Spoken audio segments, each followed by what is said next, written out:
এখন থেকে আমিরে জামাত ডাক্তার শফিকুর রহমান এবং বিএনপি চেয়ারম্যান তারেক রহমান সমানে সমান হতে হবে। কোনো ছাড় নেই, কোনো ডিসক্রিমিনেশন চলবে না। আমিরে জামাত যা, তারেক রহমান তা। নির্বাচিত হওয়ার পর যদি আমিরে জামাত ডাক্তার শফিকুর রহমান প্রধানমন্ত্রী হন তখন তিনি ভিভিআইপি, আর তারেক রহমান যদি প্রধানমন্ত্রী হন তখন তিনি ভিভিআইপি। কিন্তু এখন আমিরে জামাতও যা, তারেক রহমানও তা, কোনো পার্থক্য করা যাবে না। হ্যাঁ, মাননীয় প্রধান উপদেষ্টা প্রফেসর ডক্টর মোহাম্মদ ইউনূসের সাথে বৈঠকে জামাত আনুষ্ঠানিকভাবে এই দাবি করে এসেছে, জানিয়ে দিয়ে এসেছে।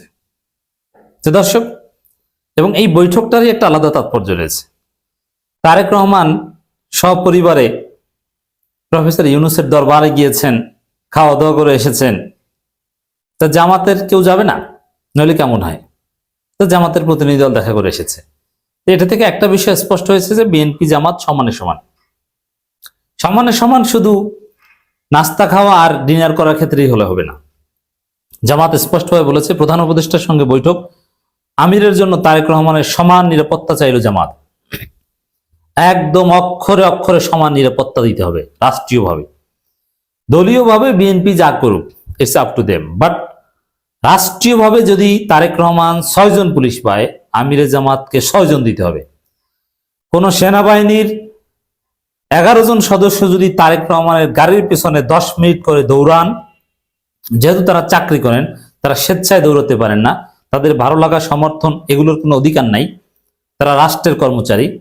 আমিরে জামাতের গাড়ির পেছনেও 11 জন সেনাবাহিনী 30 মিনিট করে দৌড়াতে হবে, একটুও কম বেশি হতে পারবে না।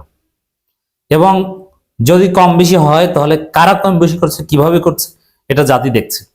এবং আগামী নির্বাচন যদি সুষ্ঠু না হয়, আমি তো একটা কথা বলি যে সুষ্ঠু নির্বাচন না হলে কোনো কারচুপির নির্বাচনের মধ্য দিয়ে বাংলাদেশে ক্ষমতা হস্তান্তর হবে না। নির্বাচন অবশ্যই ফ্রি, ফেয়ার অ্যান্ড ক্রেডিবল হতে হবে।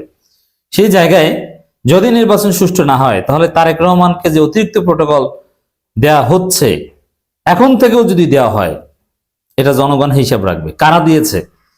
কারণ এবার নির্বাচনে যদি কোনো আকাম ঘটে তাহলে নির্বাচন কমিশনারদের অবস্থা হবে সাবেক সিসি রাকিবের মতো, মানে মানুষ জুতো দিয়ে পিটাবে। কাদেরকে জুতো দিয়ে পিটাতে হবে এর তালিকা জনগণ করবে। এই জন্যে সোজা হিসাব, তারেক রহমান যা, আমিরে জামাত ডাক্তার শফিকুর রহমান তা, কোনো পার্থক্য চলবে না।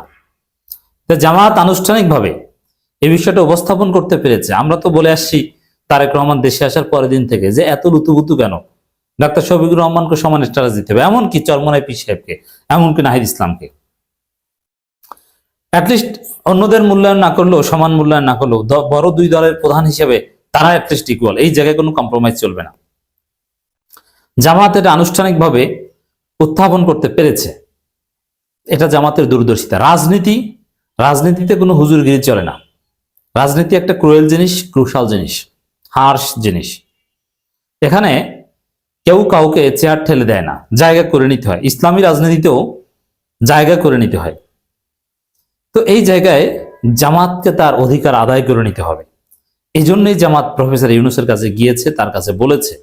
এবং প্রফেসর ইউনূস, জামাত আনুষ্ঠানিকভাবে এই দাবি সরাসরি ইউনূসের কাছে উত্থাপন করার পরেও যদি তারেক রহমান এবং ডাক্তার শফিকুর রহমানের পুরোপুরি সমানের সমান নিরাপত্তা না হয়, যদি যথাযথ সমান করার ব্যবস্থা না নেওয়া হয়, তাহলে ইউনূস এবং নির্বাচন কমিশন নিরপেক্ষতা হারাবেন।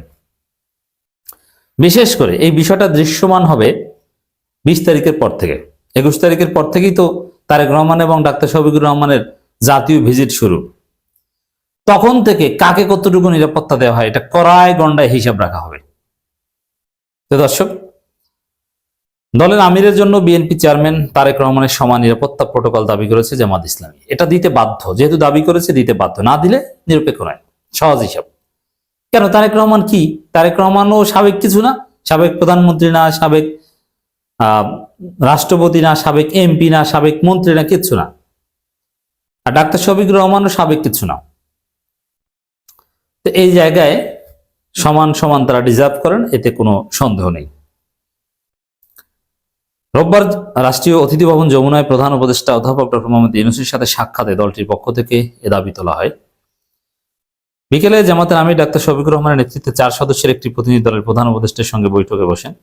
প্রতিনিধি দলের অন্য সদস্যরা হলেন নায়েব আমির ডাক্তার সৈয়দ আব্দুল মোহাম্মদ তাহের, সেক্রেটারি জেনারেল মিয়া গোলাম পরোয়ার এবং সহকারী সেক্রেটারি জেনারেল মাওলানা রফিকুল ইসলাম খান। দীর্ঘ সময় বৈঠক হয়েছে। দেশের কি অবস্থা, কি আদৌ নির্বাচন হবে কিনা, বিশেষ করে জামাতের এখন মূল কনসার্ন নির্বাচন যে কোনো মূল্যে সুষ্ঠু হতে হবে। এক বিন্দু পরিমাণ কারচুপি জামাত সহ্য করবে না। রক্ত দিয়ে হলো কারচুপি নির্বাচন একদম মাটির সাথে মিশিয়ে দেবে। নির্বাচন মানেই সুষ্ঠু নির্বাচন। সুষ্ঠু নির্বাচনের বাইরে নির্বাচনের কোনো সংজ্ঞাই নতুন বাংলাদেশে নাই। জামাতের মূল ফোকাস ছিল এটা। যেহেতু জনপ্রিয়তার মানদণ্ডে জামাত ক্ষমতা এসে গেছে, এতে কোনো সন্দেহ সংশয় নেই। এখন জামাতের মূল চ্যালেঞ্জ নির্বাচন সুষ্ঠু করা।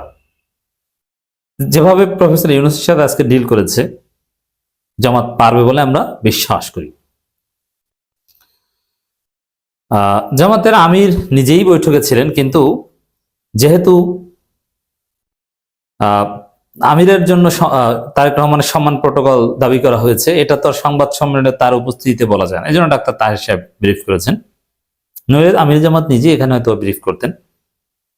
আর তারেক রহমান দেখা করার পর তো কোনো ব্রিফই নেই, মানে এটা রহস্যময়, জনগণের সাথে কানেক্টেড না তারেক রহমান নিজে কি সাংবাদিকদের সাথে সরাসরি যে কোনো জায়গায় আমিরের জামাত যেরকম হর হামেশা সাংবাদিকদের ডিল করেন, ফেস করেন, এইরকম সৎ সাহস কি তারেক রহমানের আছে? যে কোনো মুহূর্তে হর হামেশা একটা মিটিং করে বের হয়ে রাস্তাঘাটে সাংবাদিকদের ফেস করা, এতে সাহস লাগে। এই সাহস তারেক রহমানের আছে কিনা সন্দেহ আছে। কারণ তারেক রহমান মুখস্থ আগে লিখিত প্রশ্নমালা নিয়ে তারপরে সাক্ষাৎকার দেন। প্রধানমন্ত্রী হওয়ার আগেই এত ভাব, তাহলে সেই প্রধানমন্ত্রী থাকবে ধরাছোঁয়ার বাইরে। বৈঠক শেষে সাংবাদিকদের ব্রিফ করেন নায়েব আমির সৈয়দ আব্দুল মোহাম্মদ তাহের। তিনি বলেন, একটি দলের প্রধানকে অতিরিক্ত প্রোটোকল বা নিরাপত্তা দিয়ে সরকার পক্ষপাতমূলক আচরণ করেছে। লেভেল প্লেইং ফিল্ড নিশ্চিত করতে জামাতের আমিরকেও সমপরিমাণ প্রোটোকল দিতে হবে। এমনকি সরকার যে ভুল করেছে, তারেক রহমানকে প্রধানমন্ত্রী সুলভ একটা ট্রিটমেন্ট দিয়ে নির্বাচনের নিরপেক্ষতা বা অনেক হাজারো লক্ষ ভোটার ভোট দিতে আগ্রহ হারিয়েছে,